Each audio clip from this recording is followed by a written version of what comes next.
Alright, hello YouTube, this is DFP, coach of the Drunk Fraternity of Pikachus, and I figured it was probably a good time as ever, now that I have more free time than I expected I would, to post my draft analysis.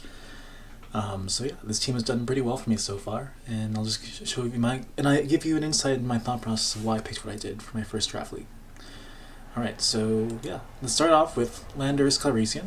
I'm so surprised that I was able to draft this. I was like 6th in the order, and there were like 3 or 4 of the Ubers now now legal for this draft for the NSTL. So yeah, I've actually used Lander's Eye in the past competitively back when it was legal, and I know it's very powerful. It hits very hard. In draft format, it seems to be a bit negatively impacted by people knowing your team beforehand. So everything is packing HP ice. Everything is everything's gonna have an out for this, but that still means they have to over-centralize their team to kind of take care of it. So it's a huge win for me, so really glad I got that. I was pretty much wrote it off as like, no, I'm not going to get this. I'm going to pick Dragonite first. So yeah, I was also lucky that Dragonite was available in the second round pick. So Dragonite's also one of my favorite Pokemon to use in competitive battling. I imagine you can draft format too, but in regular OU ladders, one of the things I like to do a lot was use an anti-lead Dragonite set with I actually don't run defog generally in OU because I usually have another dedicated Spinner defogger, but yeah, it just hits like a truck with an amazing move pool on both special and physical offense sides.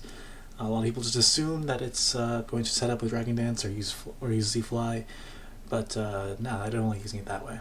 It can do so many things. That's too limiting. And I am starting out with 2 4x size weaknesses, but I think that'll be smoothed out.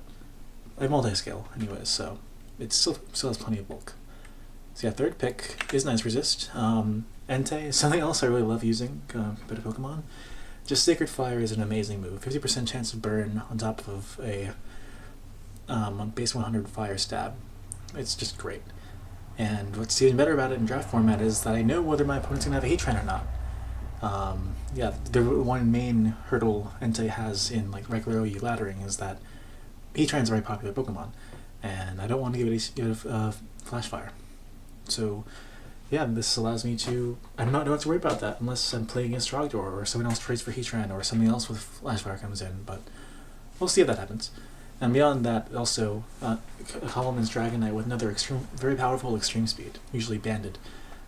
So I can pretty much revenge kill most glass cannons to try to sweep me. And beyond that, I mean, due to my team logo, I kind of had to pick this. I've never used Mega Venusaur competitively. It has used against me a lot. I know it's very bulky, and I know that it's hard to kill with an amazing ability like that. But yeah, I've never really used it before, so it's kind of a new experience for me. But yeah, it's good because I have a great move pool with the whole like grass moveset with Leech Seed and Toxic.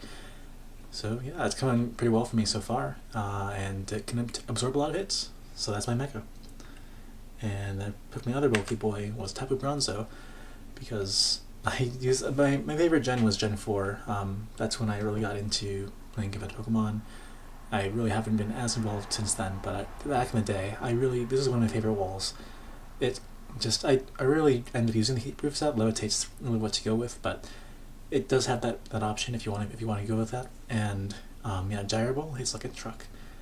I am really missing the lack of a Dark Resist on this. I'm still kind of disoriented by the change. I think Gen 6, where Steel no longer resists Dark and Ghost types. So it's not quite as bulky as it used to be, but it's still a very good Pokemon. And yeah, it really came in clutch last round. Moving on. Highlander. This is one of my favorite Pokemon back in Gen 4. I remember just keeping it in versus Magnezone who hit with Thunderbolt, and I just survived with a ton left and pushed back to full turns later. Yeah, it does not die. That's why I call it Highlander. Nowadays, Mega Love Disc or Lolamola, whatever how you pronounce that name, is generally better for the wish passing purposes, but I figured that since it's draft and they can see that I would be having a Mega Love Disc or whatever, they would be able to they were able to expect that and be able to set up on it. Meanwhile, the Vaporeon has a more broad move pool. It has the whole EV, the whole EV set. It has Roar, it has Baton Pass. You can do a bunch of stuff beyond just Wish Passing and Scalding. So yeah, I took it for versatility, even though Megalodisk I think is still in the available free agents. So yeah, I was very surprised by that actually. I've never used Mimikyu before, but I needed a fairy and a ghost type, and this was available, so I went with it.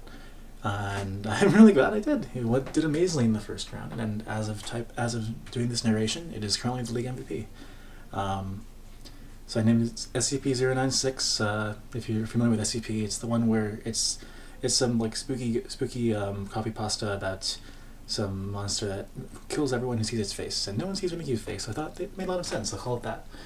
So yeah, it is what it is. It's a fairy ghost type with a very powerful special Z move, well, physical Z move, but it's like a special for Mimikyu, which is base 190 as opposed to whatever the other upgrades for moves are for the other types. So yeah, it hits like a truck, and because of its ability, it can usually get up a sword stance, and has some priority into some other neat things. Just yeah, it's a very decent Pokemon. I've never used before, but it seems to be pretty nice. And yeah, aside from that, this is getting late in the draft. I have not been sniped so far, but yeah, this is my first time doing any draft experience, so I just figure let's just go for more versatile moves. So yeah, I chose Necrozma because Necrozma gets a ton. It gets like Signal Beam, Earth Power, Heat Wave, etc., with Recovery and Stealth Rocks. So yeah, if I could bring that and have it do have used many different possible sets, I think it'd be an Agility, Power Gem, yeah. They can do a lot of things. And with my last 4 points, I went with the Absol because, I mean, I used Absol a lot back in Gen 3 and 4, back when Sucker Punch was rare. Yeah, it's a very powerful Dark type, hits strong, and I think it has good aesthetics. I was trying to remind me when I was drafting that Z-Snatch is a really good move. So I can just go back to +2 speed and copy whoever's trying to set up on me. So yeah.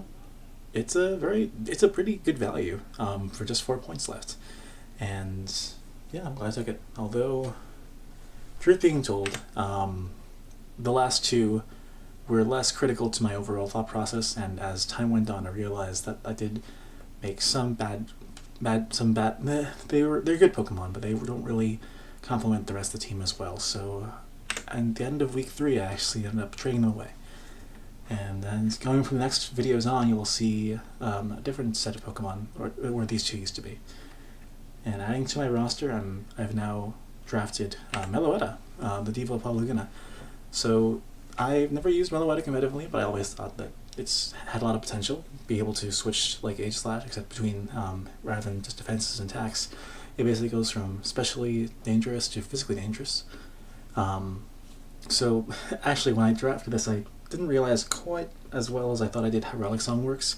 Apparently, when you switch out, it reverts back to its original form. So that kind of put a bit of a damper on the thought of doing an amazing like pseudo Lopunny sweep. But who knows? It can still do a lot of things. It has a lot of special bulk and a great moveset, and even Serene Grace, so it's like a budget Raji. So yeah, I'm glad I picked it. It can do a lot of things, even though it's not quite as bulky as Necrozma. But I'm excited to use it. And with some remaining coins also, I was able to draft a Hitmontop. And yeah, as it became very clear in the previous in some of the previous games, I don't have any good way of removing hazards. I mean, I can give Defog to Dragonite and Landorus, but both of them are not the optimal Defog users. Dragonite's pretty bulky, but if I can get an actual attack off with it, it's probably better in most cases. And yeah, Landorus, no one's going to be able to let me get that in for a Defog, and yeah, Landorus is not happening with that. Meanwhile, I don't even necessarily have to run Rabbit Spin on this. I can just run a bunch of priority moves with Technician. Yeah, it's really an interesting Pokemon, and the reason it doesn't see that much play in competitive is because it's kind of overshadowed by other priority users. But this is draft, so you go with value. At least that's what I see to be. That's what I have the impression on now. Value seems to be the right call, and yeah, hopefully we'll get some good use out of this. And this last Pokemon I drafted with my final 2 points, and I actually won't be able to use it. I actually won't be able to use it in the next battle, but the week after that, it's a valid play. And yeah, 3301 Cicada. So this is actually just 2 points. Ridiculously cheap. It's an amazing value, especially considering that as of I think last week someone posted that they actually got to the top 3 positions on the OU ladder in Gen 7, with like 3 different alt accounts all running the same team, which was like Shedinja stall. And I was like, wow, that's amazing. I mean, it does make sense because like a lot of Pokemon just can't really hurt it, and also that's just general OU. It's even better in draft format, I would argue, because you know whether your opponent is going to have like a Tyranitar or a Alolan Ninetales, so you can tell whether weather is going to kill it, or if you're just going to have to predict everything to have Toxic or whatever. So yeah, I love the idea of this in draft format because at the very least it requires my opponents to carry something for coverage or Toxic if they want to get rid of it, or they have to switch out. So some amazing centralization, and I can just do things like Baton Pass and Agility with impunity. I can set up a bunch of Swords Dances and Shadow Sneak, and yeah, I really wish that I had it for next week because like it seems really good against Lopunny. Is able to hit Scrappy but not through Wonder Guard. That would be very, very good to have against. That would require her to run Fire Punch on that set, but I drafted this too late, so I'll be able to have some fun Shedinja plays in the future. And so yeah, that's my entire team. I think I drafted pretty well for my first time doing this. There may be some holes remaining on my team. I just kind of generally went for the idea of having a good bulky core that hits hard, and I think I managed that. So yeah, that's my draft analysis video. It's a bit late since we're midway in Sid League. I'm going to week 4, but yeah, that's my thought process. And who knows, maybe we'll change this later in the future weeks. But I like where it is. And yeah, anyways, that's it for me.